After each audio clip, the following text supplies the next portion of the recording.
On the Reconciling Marriages with Coach Jack podcast, Christian psychologist, author, and relationship coach Dr. Jack Ito will help you to build and restore your marriage.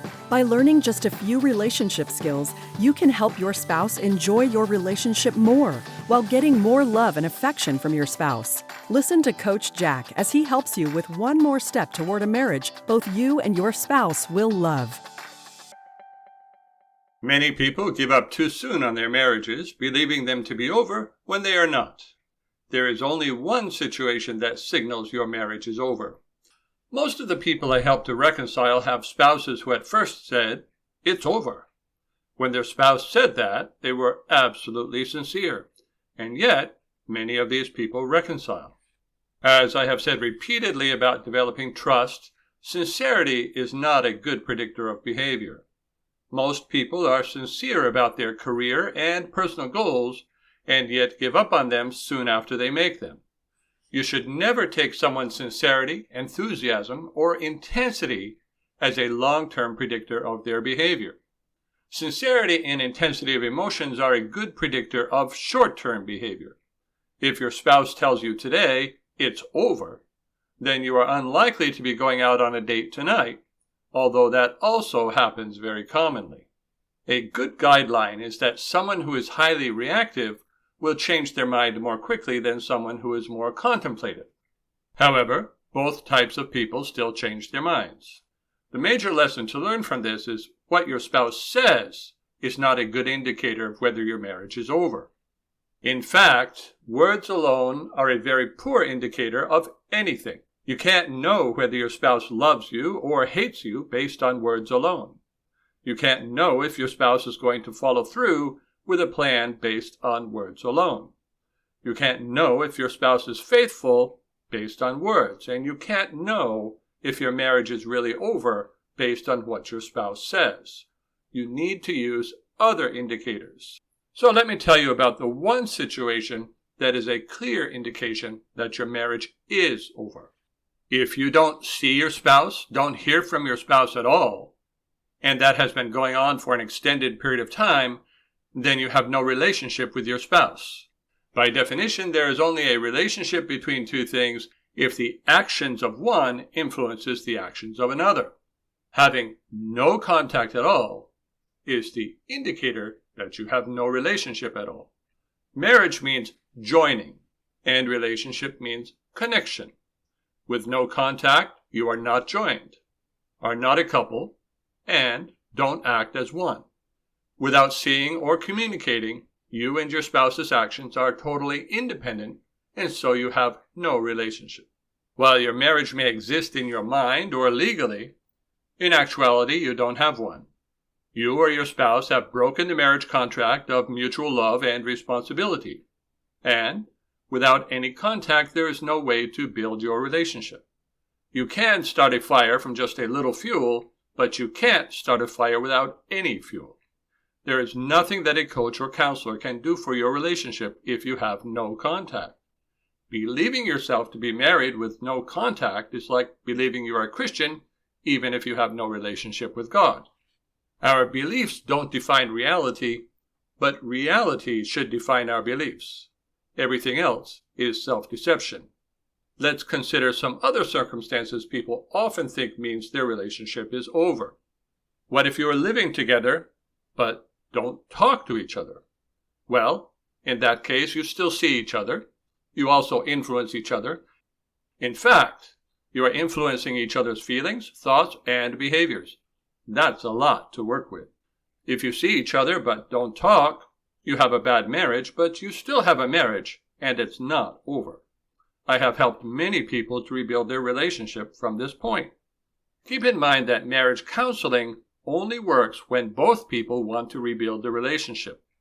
When only you do, you must learn skills from a relationship coach to reinterest your spouse in your relationship. What if your spouse is in a committed relationship with someone else? Since marriage is defined as united to one and forsaking all others, if your spouse is united to another and forsaking you, total abandonment, your spouse has broken your marriage contract. It is still possible that your spouse could give up the other person and recommit to you. There is no Christian imperative to divorce, even if it is allowed in cases of infidelity.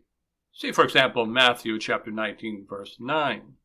I have found that in many instances a marriage can be saved if someone is willing to make their spouse choose between being faithful or getting a divorce. That should be done quickly in a good marriage before the unfaithfulness goes on too long. The fear of losing a good marriage is the best protection against affairs. A bad marriage must often be rebuilt before forcing the choice. However, if you have done everything to rebuild your marriage, and your spouse is still committed to another despite forcing your spouse to choose between you, your marriage has ended. Whether you legally end it is up to you. I have laid out all the steps for ending a man's affair in my book, A Christian Guide to Preventing and Ending Men's Affairs. Because of gender differences, this book is not well suited for men wanting to end their wife's affair. For that, I recommend coaching. Of course, coaching is also available for women in this situation. The mere presence of an affair does not indicate your marriage is over. Until you have done all you can do, there is no reason to give up hope for re-winning your spouse. Many people have. Once you have done all that you can, you either wait for a miracle while being patient and loving, or you can divorce and move on. There is nothing Christian about staying married while being hateful and spiteful. One of the worst indicators of whether your relationship is over is what other people say. Don't give up just because others say there is no hope. Taking marriage advice from people unqualified to give relationship advice is like getting dental help from your mechanic. Here are some common things people say that are not true regarding when to give up on your marriage. Remember, these are not true. These are not things to give up your marriage for. You fight a lot. You are critical of each other. You are not happy in your marriage anymore. Your spouse is having an affair. You are separated. Your spouse has a substance abuse problem. Your spouse has a mental illness. You are blamed a lot. You disagree on how to parent. You no longer have sex with each other. Your spouse wants a divorce. You have become incompatible.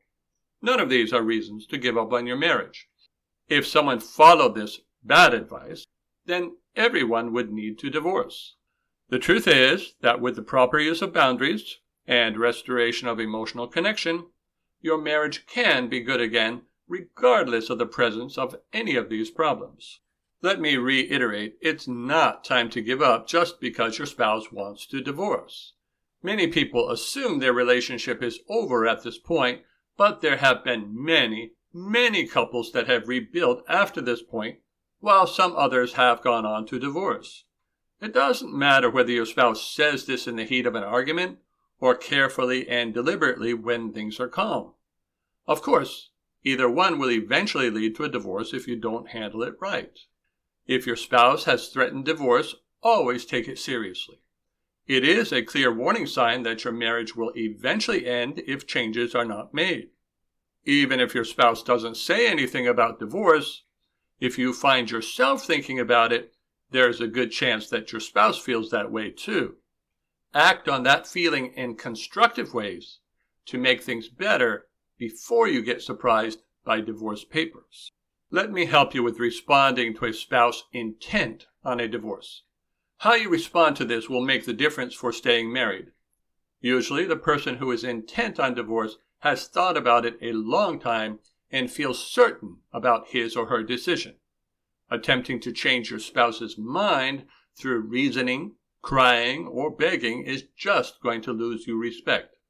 If you are willing to validate your spouse's desire or decision to divorce, the relationship can build even while you are in the process of divorce. Opposing your spouse's desire to divorce will only create more distance. For specific examples on what to say, see my book, Connecting Through Yes. Agreement can take you where conflict never will. The way to prevent divorce is to focus on helping your spouse to enjoy you again, not creating conflict by opposing the divorce.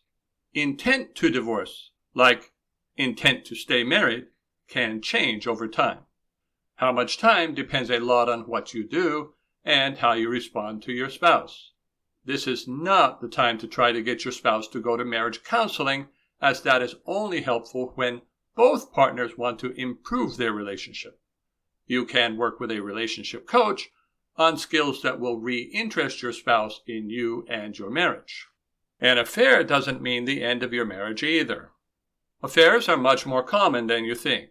People who have affairs are usually not trying to give up their spouse.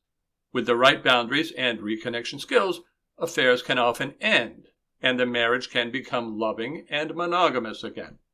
A comprehensive resource for women on this subject is my book, A Christian Guide to Preventing and Ending Men's Affairs. You can even turn things around with an abusive spouse. If you want to end your marriage to an abusive spouse, that is understandable. But that doesn't mean that your marriage couldn't be saved. You will need support, safety, and boundaries, as well as becoming less dependent on your spouse. The resources needed for dealing with a physically abusive spouse are beyond the scope of coaching. If you are in that situation, work with a local psychologist as well as any resources for victims in your area. Don't try to do these things online. On the other hand, verbal and emotional abuse can be dealt with in coaching. I have a coaching package that specifically helps people to have the right boundaries for improving a marriage with a difficult spouse. And what about other situations? Unless you have no contact with your spouse, there are things you can do to help your spouse to relax with you and find you more desirable. The more contact you have, the more of a chance you will have to use connection skills. Compatibility is one of the excuses people use to end their marriage. Because compatibility has to do with effort and willingness to change, compatibility issues do not prevent reconciling. You can rebuild a relationship with anyone if you are willing to be the kind of person they wouldn't want to lose. I hope that you are beginning to understand that one person with the right connection skills and boundaries can often accomplish much more than discussing differences week after week in marriage counseling. Discussing differences won't get you a partner if you are single, and it won't make your spouse want to stay with you if you are married. Isn't it time to start working on being a valuable and secure partner?